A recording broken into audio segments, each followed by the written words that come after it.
ఒక ప్రజాప్రతినిధిగా, ప్రతిపక్ష నాయకుడిగా ఈ దేశ అత్యున్నత సభ అయినటువంటి పార్లమెంటులో ఈ రాష్ట్రానికి జరుగుతున్నటువంటి అన్యాయాన్ని ప్రస్తావిస్తామని పార్లమెంటుకు వెళ్దామని అనుకుంటే పార్లమెంటుకు వెళ్ళకుండా చేసినటువంటి ఈ కేసీఆర్ ఏ సభలపైన ఏ చట్టాలపైన ఈయనకు నమ్మకం ఉందో రాజ్యాంగ విలువలకు తిలోదకాలు ఇస్తూ రాజ్యాంగం కల్పించినటువంటి హక్కు రేవంత్ రెడ్డి గారిది పార్లమెంట్లో సమస్యలపైన మాట్లాడేది. మరి ఆ హక్కునే కాలరాస్తున్న కేసీఆర్ను వెంటనే బర్తరఫ్ చేయాల్సిందిగా ఈ రాష్ట్ర గవర్నర్కి విజ్ఞప్తి చేస్తున్నాం.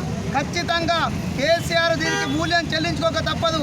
బిడ్డ నిన్నటిదాకా ఒక లెక్క, ఇప్పుడు ఒక లెక్క. రేవంత్ రెడ్డి వచ్చిండు, నీ ఆటలుగా సాగవని నిజామాబాద్ జిల్లా కాంగ్రెస్ పార్టీ తరఫున హెచ్చరిస్తుంది.